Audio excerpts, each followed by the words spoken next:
Hi, this is Susan Broder from Speak Languages and Travel the World, here to help you improve your English with minimum effort and maximum benefit. And today I'd like to talk to you about the importance of pronouncing the E and the E differently, because many people underestimate the importance of pronunciation, but you'll realize that it makes a difference between understood and misunderstood. Now, many languages have differences in nuances, and you won't believe how important it is. A friend of mine told me that she learned Chinese as a teenager, and that if you're over 25, it's very difficult to learn properly because your hearing starts deteriorating after the age of 25, so you can't hear the fine nuances between the various pronunciations. Now, English isn't that bad.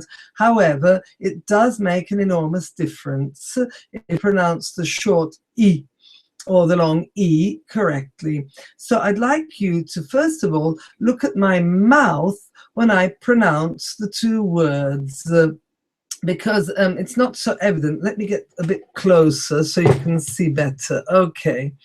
So if you look at my mouth, you'll see that when I say live, my jaw drops, but nothing else really. I just say live, live.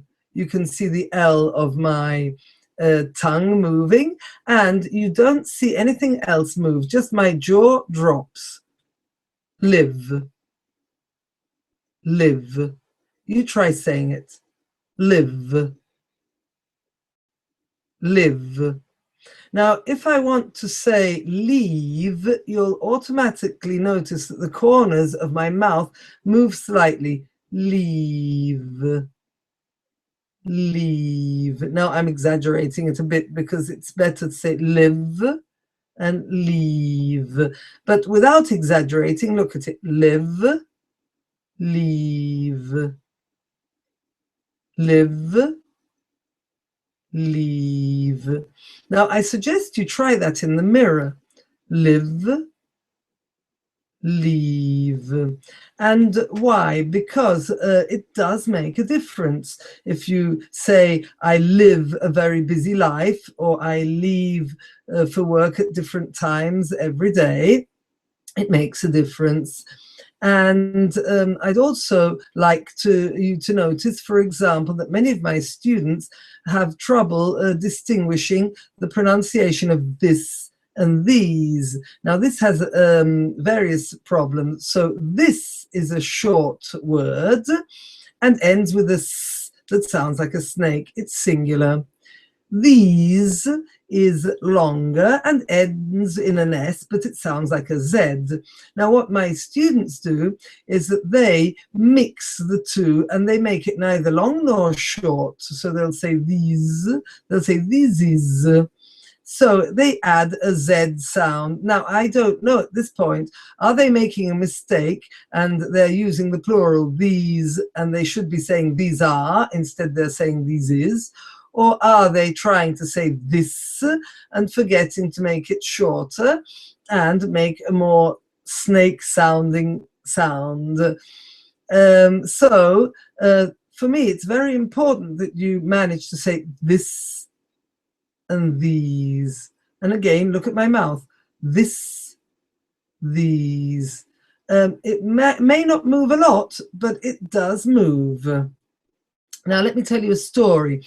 There was a period when I was much younger, when I worked out, when I did exercises with music. And I particularly I sort of did exercises to music by Mike Francis. I don't know if you've ever heard of him. He was singing, more than 20 years ago, more like 30 years ago.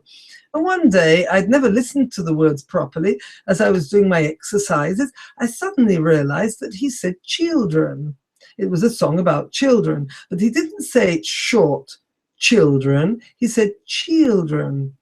and that was neither long nor short. It just didn't sound native to me. So I listened again, and it wasn't an impression. He really did say children. So I did a little bit of research and discovered that Mike Francis is actually Italian, which really surprised me because Italians usually have quite a strong accent, and his was absolutely imperceptible, except for this tiny E of the children, as he said it. And so that's what betrayed him. That's what gave him away. Now, children isn't really an important word. You can even mispronounce it, you'll still understand it. But live and leave, or this and these are more important. And I'm sure there are other ones, but I can't think of them now. Another classic is ship or sheep. Try saying ship, sheep. Now, those are really not that bad because you can understand from the context if we're talking about a ship or a sheep. But other words are not necessarily so obvious. So unfortunately, I can't think of any more examples now. But what I would like you to concentrate on, and in the thumbnail, I'll also put the two phonetic symbols, which are a short I on its own for the short vowel, whilst the E has the two triangles pointing towards each other next to it on the right, and that indicates that you lengthen the vowel. So that's the E sound. Okay, now if you found this particularly useful, please click here, because you can download my free fluency exercises and practice your fluency at absolutely no cost. And don't forget to subscribe.